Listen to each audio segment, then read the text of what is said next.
Hello guys, అందరూ ఎలా ఉన్నారు? ఈరోజు అయితే మావులం తీర్థాలకు వెళ్ళాము. మా భీమవరంలో మావులం తీర్థాలు చాలా ఫేమస్. ప్రతి సంవత్సరం సంక్రాంతి సీజన్లో 1 మంత్ వరకు జరుగుతుంది.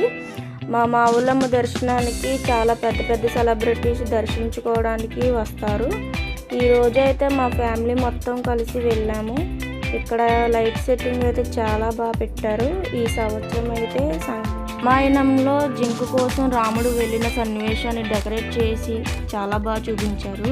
లైటింగ్ సెట్టింగ్సే కాకుండా రకరకాల బొమ్మలు, ఇంటికి కావాల్సిన సామాన్లు, ఇంకా చాలా వస్తువులు అయితే ఉన్నాయి. ఇక్కడ హోల్సేల్ రేట్లకే అమ్ముతున్నారు, కానీ ఫిక్స్డ్ రేట్లు అని చెప్తున్నారు. అవన్నీ చూపిస్తాను చూడండి.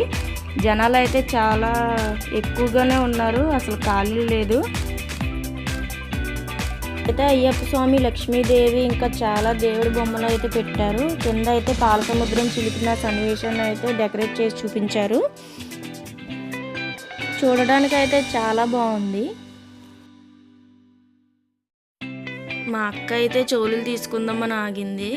మా చిన్ను అయితే అసలు మాట వినట్లేదు, వెళ్ళిపోదాం అని ఏడుస్తుంది. ఇంకా అలాగ మొత్తం అంతా చూసుకుంటూ వెళ్ళాము.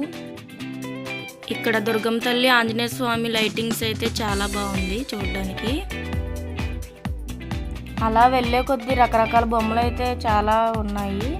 ఏమేమి కొనాలో కూడా అర్థం కాలేదు. ఇంట్లో వాడే వస్తువులే కాకుండా తినడానికి, తాగడానికి చాలా ఉన్నాయి. మేమైతే పుచ్చకాయ జ్యూసు, అలా నిమ్మసోడా ఇలాగ అన్నీ తాగాము. అలా వెళుతుండగా వేడివేడిగా మిరపకాయ బజ్జీలు అయితే కనిపించాయి. అవి కొన్ని పొట్టలో అయితే వేసేసాము. అలా ఇక్కడ నుండి అక్కడ తిరిగినప్పటికీ అరిగిపోయినాయి మొత్తం అంతా. ఇక్కడ చిన్నపిల్లలతో అయితే చాలా జాగ్రత్తగా ఉండాలి. పైగా దొంగలు కూడా తిరుగుతున్నారని చెప్పి అనౌన్స్మెంట్ చేస్తున్నారు. ఇంతకీ ఒక విషయం చెప్పడం మర్చిపోయాను గాయస్. యూట్యూబ్ అంటే మామూలు మాటలు కాదు. మా వారైతే వీడియో తీసి ఎడిటింగ్ చేసి ఆ పనులన్నీ మా వారు చూసుకుంటారు. అవి ఎంత కష్టమో నాకైతే తెలియదు, కానీ వాయిస్ ఓవర్ ఇవ్వడానికి నాకైతే చాలా తలప్రాణం తోక్కొస్తుంది గాయస్. అందుకే మా వీడియోస్ లేట్ అవుతున్నాయి. ఈసారికి అలా జరగకుండా చూసుకుంటాము. ఇంకా బాగా ప్రాక్టీస్ చేసి మంచి కంటెంట్ ఇస్తాము.